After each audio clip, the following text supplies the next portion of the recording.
Sí, la he perdido. ¡Me la han quitado! ¡No grites! ¡Deja de gritar! No hay nada en esta casa. No hay nada que pueda llamar mío. ¡No grites! ¡Me has quitado los libros! Sí, yo misma cogí esta abominable novela, escrita por un loco como es el señor Davis, y la devolví a la biblioteca. Porque yo no puedo evitar que se escriban cosas malas, pero lo que no consiento es que ciertas tonterías entren en mi casa. No, no y mil veces no. Mi casa, y dale con mi casa. ¿Quién No paga el me alquiler digas que todos los meses? ¡Deja que yo te lo diga! ¿Quién se rebaja haciendo de criada? ¡Me vas a seguir escuchando! Mejor que me vaya. ¡Vuelve atrás enseguida con Wilfrid! ¡No he terminado todavía!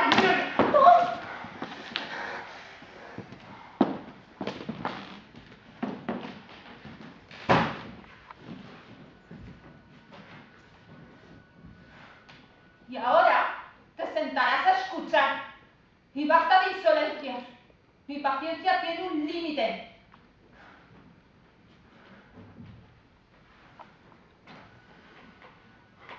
¿Y tú qué te crees? ¿Que mi paciencia no tiene límites? Para ti lo que quiero, lo que deseo hacer en la vida da igual. Como si se tratara de una diferencia insignificante. Confío en que no creerás que voy a estar así mucho tiempo.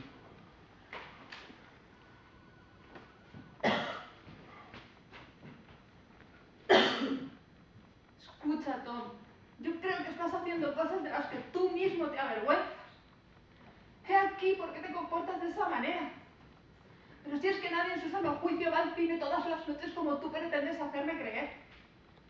Nadie va al cine a medianoche y los cines no están abiertos hasta las 2 de la madrugada.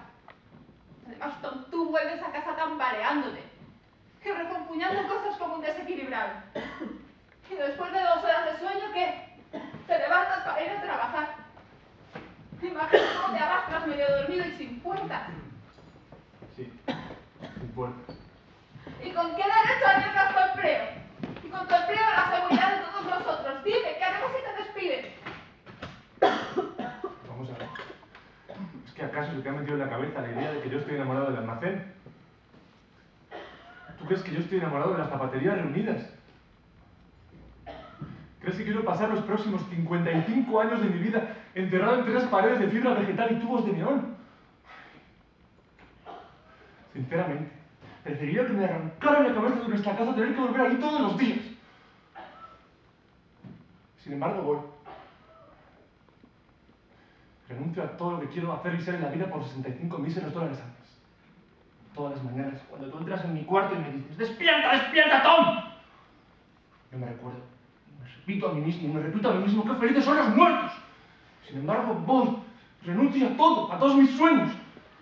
Y tú me dices que yo soy un egoísta.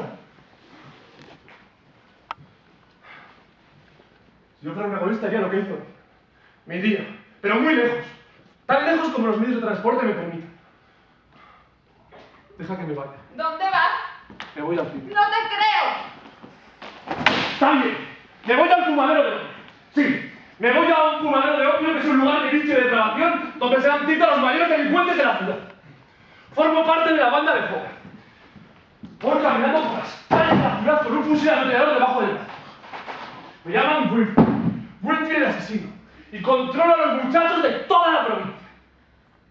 Por las mañanas, yo soy un simple y simpático empleado de un almacén. Por las noches, me lanzo a las casas de juego y a la depravación y derrocho puras en la ruleta. Algunos días me pongo un bigote postizo, unas patillas verdes y un parche en un ojo. Entonces me llaman ¡Diablo! Si yo te contara, mamá. Ay, Dios mío. Si yo te contara, hay mis enemigos. Mis enemigos, mamá. ¡Oh! ¡Oh! Van a venir a esta casa y cualquier día saltaremos los 3 Buenos Aires. ¡Ah! Pero yo seré feliz. Y tú también lo serás. Porque volarás. Volarás muy alto. Sobre Monte Azul y sobre tus 17 pretendientes. Tú que eres una vieja bruja, fea y desentada.